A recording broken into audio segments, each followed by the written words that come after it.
বুখারী মুসলিম এক যুগে বর্ণনা করেছে যে আবু হুরায়রা রাদিয়াল্লাহু তাআলা আনহু তিনি ইরশাদ করেছেন, আওসানি খালিলি বিসালাস, প্রিয় নবী সাল্লাল্লাহু আলাইহি সাল্লাম আমাকে তিনটি বিষয়ের ওসিয়ত করেছেন। কয়টি বিষয় ওসিয়ত করেছেন? আমাদের প্রিয় নবী সাল্লাল্লাহু আলাইহি সাল্লাম এই সাহাবীকে ওসিয়ত করেছেন এই হাদিসে তিনটি বিষয়। লা আদাহুন্না হাত্তা আমুত, আমি মৃত্যুর আগ পর্যন্ত এই তিনটি কাজ কখনো ছাড়বো না, কারণ এই তিনটি কাজ যেন আমি সব সময় করি। নবী করিম সাল্লাল্লাহু আলাইহি সাল্লাম সে ওসিয়ত আমাকে করে গেছেন, আমি এই কাজগুলো কখনো ছাড়বো না মৃত্যুর আগ পর্যন্ত। সাহাবী তার সংকল্পের কথা বলছেন। সে কাজগুলো কি? সাওমু সালাসাতি সিয়ামু সালাসাতি আইয়াম মিন কুল্লি শাহর, প্রত্যেক মাসে 3 দিন করে রোজা রাখা। প্রত্যেক মাসে 3 দিন করে কি রাখা? চান্দ্র মাসের 13, 14, 15 যেগুলোকে আইয়ামে 20 বলা হয়। নবী করিম সাল্লাল্লাহু আলাইহি সাল্লাম নিয়মিত এই রোজাগুলো রাখতেন। এই রোজাগুলো সেহের এবং ব্ল্যাক ম্যাজিক থেকে মানুষকে রক্ষা করার জন্য পরীক্ষিত এবং অনেক বড় উপকারী। আমাদের সমাজে ঘরে ঘরে আজকাল ব্ল্যাক ম্যাজিক এবং জাদুগ্রস্ত রোগী পাওয়া যায়। রোগী নিজেও জানে না, রোগীর আত্মীয় স্বজন যারা আছেন তারাও অনেক সময় জানেন না যে এখানে ব্ল্যাক ম্যাজিক করা হয়েছে। সাধারণ রোগ মনে করে তার জন্য দৌড়ঝাঁপ করেন। এই ব্ল্যাক ম্যাজিকের রোগীদের চিকিৎসার জন্য চান্দ্র মাসের 13, 14, 15 এই দিনগুলোতে রোজা রাখার কোনো বিকল্প নাই। আর যারা সেফে থাকতে চান, নিরাপদে থাকতে চান, ব্ল্যাক ম্যাজিক কাজ করবে না।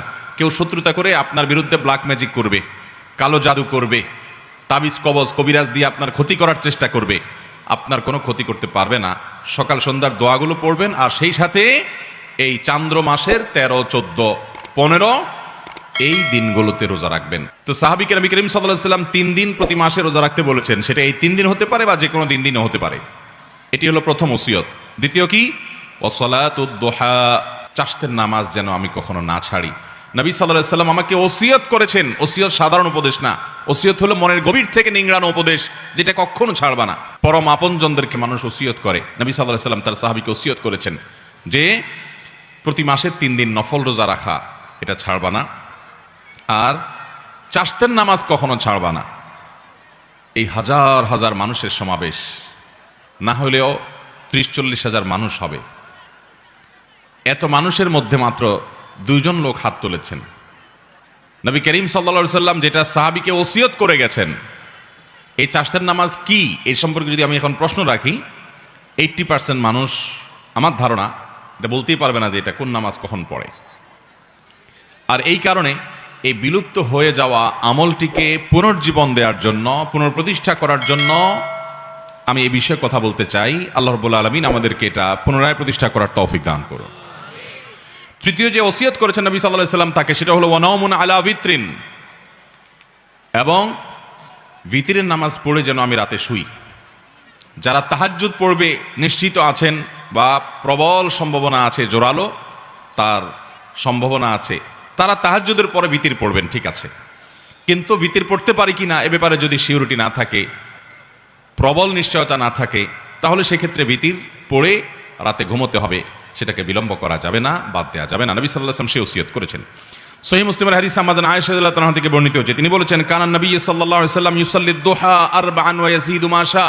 নবী সাল্লাল্লাহু আলাইহি ওয়াসাল্লাম প্রতিদিন 4 রাকাত চাষতের নামাজ পড়তেন, আবার কখনো কখনো তার চাইতে বেশিও পড়তেন যতটুকু মনে চায়। অনেক বর্ণনা থেকে 8 রাকাত পর্যন্ত পাওয়া যায়। 4 রাকাতের বেশি 6 রাকাত হতে পারে, 8 রাকাতও হতে পারে। এই হাদিস থেকে বোঝা যায় যে 4 রাকাত তিনি অবশ্যই পড়তেন, এর বেশি কখনো কখনো 8 রাকাতও পড়তেন, 6 রাকাতও পড়তেন। সহিহ মুসলিমের হাদিসে আছে, আবু যর গিফারী রাদিয়াল্লাহু তাআলা বর্ণনা করেছেন, নবী করিম সাল্লাল্লাহু আলাইহি ওয়াসাল্লাম বলেছেন, আল্লাহ রাব্বুল আলামিন আমাদের শরীরে যতগুলো অঙ্গ প্রত্যঙ্গ দিয়েছেন, যতগুলো জোড়া দিয়েছেন, এই প্রত্যেকটি জয়েন্ট, এই প্রত্যেকটি জোড়া আল্লাহর পক্ষ থেকে অনেক বড় অনুগ্রহ। প্রতিদিন এই জোড়া ঠিক থাকার কারণে আমরা মুভমেন্ট ঠিক মতো করতে পারছি, চলাফেরা ঠিক মতো করতে পারছি, অসুবিধা হচ্ছে না।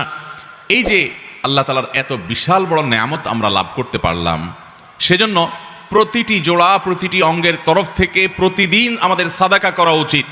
আমরা একবার সুবহানাল্লাহ বললে একটি জোড়া, একটা জয়েন্টের পক্ষ থেকে, অঙ্গের পক্ষ থেকে সাদাকা হয়, এর পক্ষ থেকে আল্লাহর শুকরিয়া আদায় করা হয়। একবার আলহামদুলিল্লাহ বললে, একবার সুবহানাল্লাহ বললে, একবার আল্লাহু আকবার বললে, একটা ভালো কাজ করলে, একটু দান সাদাকা করলে, কাউকে অন্যায় কাজ থেকে বাধা দিলে, কাউকে কোনো ভালো কাজের নির্দেশ করলে, এই প্রত্যেকটি ভালো কাজ মানুষের প্রতিটা শরীরের প্রতিটি জয়েন্ট থেকে সাদাকা হয়।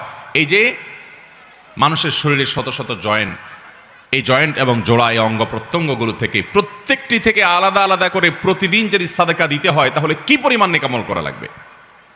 এই হাদিসে নবী সাল্লাল্লাহু আলাইহি ওয়াসাল্লাম বলেছেন, মানুষের শরীরের প্রতিটি জয়েন্ট জোড়া প্রতিটি অঙ্গ প্রত্যঙ্গ থেকে একটি কাজ প্রত্যেকটি তরফ থেকে সাদাকা করার, শুকরিয়া আদায় করার কাজ করে দেয়। সেটা হলো যদি কেউ সলাতুদ দুহা বা চাশতের নামাজ পড়ে তাহলে এই একটি কাজ তার শরীরের সমস্ত জয়েন্টের তরফ থেকে সাদাকা হয়ে যায়। মোহতারাম হাজরিন, এই সালাতুদ দুহা বা চাশতের নামাজের সম্পর্কে তিরমিজির বর্ণনায় আসছে নবী করিম সাল্লাল্লাহু আলাইহি সাল্লাম বলেছেন যে আল্লাহ রাব্বুল আলামিন হাদিসে কুদসিতে বলেছেন, ইয়াবনা আদম, হে আদম সন্তান, এর কালি আউয়ালান নাহারি আরবাআন, তোমরা দিনের শুরুতে 4 রাকাত নামাজ পড়ো আমাকে সন্তুষ্ট করবার জন্য। এটা আল্লাহ বলছেন। আকফিকা আখিরাহু, তাহলে তোমাকে আমি দিনের শেষ পর্যন্ত পরিপূর্ণ সময়টাতে আমি যথেষ্ট হয়ে যাব সকল ক্ষতি থেকে বাঁচাবার জন্য। এই 4 রাকাত নামাজ সালাতুদ দুহা, যেটাকে আমরা চাশতের নামাজও বলি। নবী আলাইহিস সালাম অন্য হাদিসে বলেছেন, লা ইউহাফিযু আলা সালাতিদ দুহা ইল্লা আওয়াব, যারা আল্লাহর দিকে ধাবিত, আল্লাহর দিকে অগ্রসর, এলিট শ্রেণীর মুসলমান, সাধারণ শ্রেণী না, একেবারে সর্বোচ্চ মর্যাদার সর্বোচ্চ শ্রেণীর আপার ক্লাসের মুসলমান, যারা এই আপার ক্লাসের মুসলমান, তাদের কাজ হলো আল্লাহর পথে ধাবিত তারা থাকে, আল্লাহর দিকে ঝুঁকে থাকে, আল্লাহর দিকে অগ্রসর থাকে। এই আওয়াব শ্রেণীর বান্দা আপার ক্লাসের মুসলমানদের আমল হলো চাশতে নামাজ।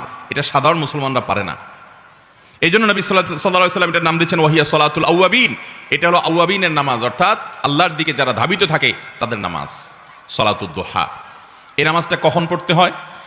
এই নামাজটা পড়তে হয় সূর্য যখন তেতে যায়, সূর্যের উত্তাপে যখন বালি মাটি একটু গরম হতে লাগে, তখন থেকে নিয়ে জোহরের ওয়াক্ত হওয়ার আগ পর্যন্ত।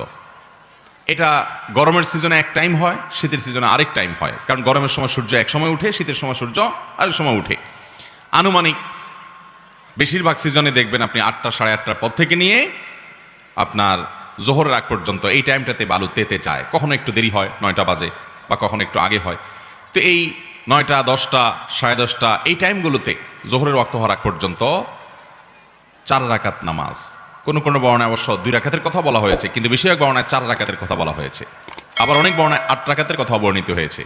2 রাকাত করে পড়তে পারেন। সলাতুল লাইলি ওয়ান নাহারি মাসনা মাসনা, নবী সাল্লাল্লাহু আলাইহি ওয়াসাল্লাম বলেছেন রাত এবং দিনের নামাজ হলো 2 রাকাত করে, নফল নামাজগুলো 2 রাকাত করে পড়ে উত্তম। যাই হোক, অনেক ওলামা ইকরাম 4 রাকাত একসাথে করার কথাও বলেন। 2টা আকওয়াল আছে আমাদের মধ্যে, 2টা কওলি আছে। যাই হোক, তো চাশতের নামাজ হিসাবে আপনি 9টা 10টার দিকে কমপক্ষে 4 রাকাত নামাজ পড়বেন।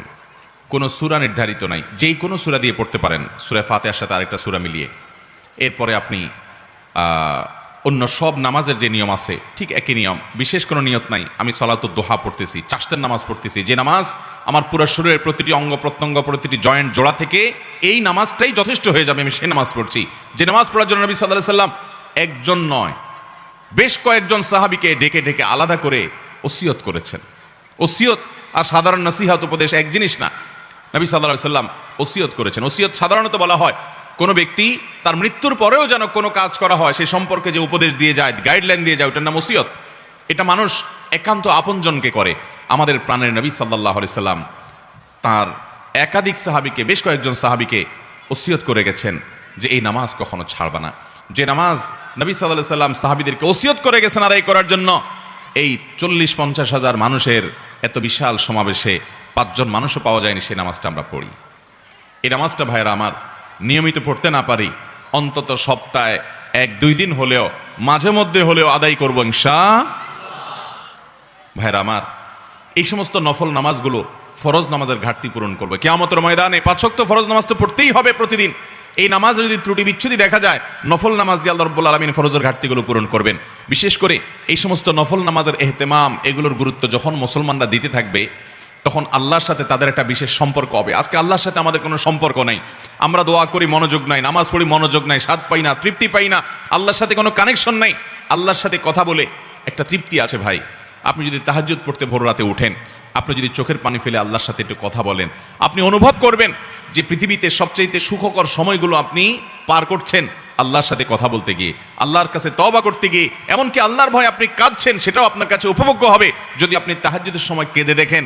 তাহাজ্জুদ পড়ার সময় ঘুম থেকে উঠে নিরালা এবং নিরিবিলি পরিবেশে যখন একাকী 2 রাকাত 4 রাকাত নামাজ পড়ে সিজদায় এবং দুহাত প্রসারিত করে আল্লাহর কাছে দোয়া করেন, আল্লাহ তাআলা আমাদেরকে এই গুরুত্বপূর্ণ আমলগুলোকে সারা জীবন আঁকড়ে ধরে রাখার তৌফিক দান করুন। চেষ্টা করবো তো ইনশাআল্লাহ।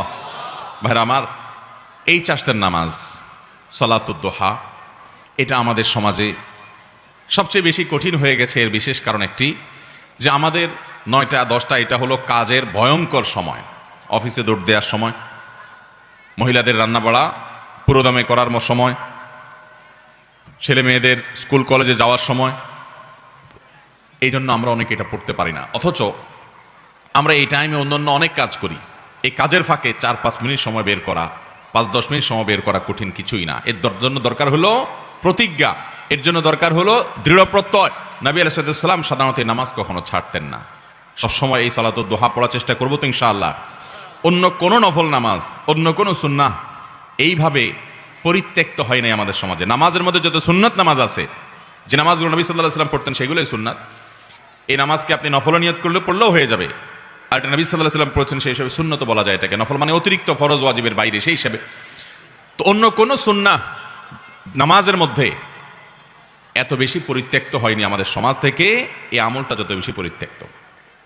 সলাতুদ দুহা আর সলাতুল ইশরাক, একটা হলো সলাতুল ইশরাক। আলহামদুলিল্লাহ এই নামাজটা অনেকেই পড়েন এবং এই নামাজটা পড়ার তুলনামূলক সহজ, কারণ ফজর নামাজের পরে সূর্য ওঠার 15-20 মিনিট পর থেকে এই নামাজ পড়া যায়, চাইলেই পড়া যায়।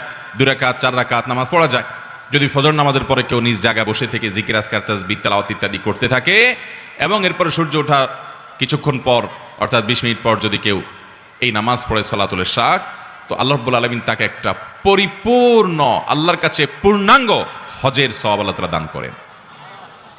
পরিপূর্ণ আল্লাহ রাব্বুল আলামিন বাইতুল্লাহ জিয়ারতের সওয়াব আল্লাহ তাআলা তাকে দান করবেন। অতএব ভাইরা আমার, এই সলাতুদ দুহা সালাতুল ইশরাক আদায় করবো তো ইনশাআল্লাহ। অনেক মুহাক্কিক উলামায়ে কেরাম সলাতুদ দুহা আর ইশরাককে একই নামাজ বলেছেন, তবে নবী রাসূলুল্লাহ সাল্লাল্লাহু আলাইহি ওয়াসাল্লাম হাদিস থেকে দেখলে বোঝা যায় যে সলাতুল ইশরাকটা হলো সূর্য ওঠার পর 20 মিনিট পরেই, আর সলাতুদ দুহাটা হলো আরও কিছুক্ষণ পরে।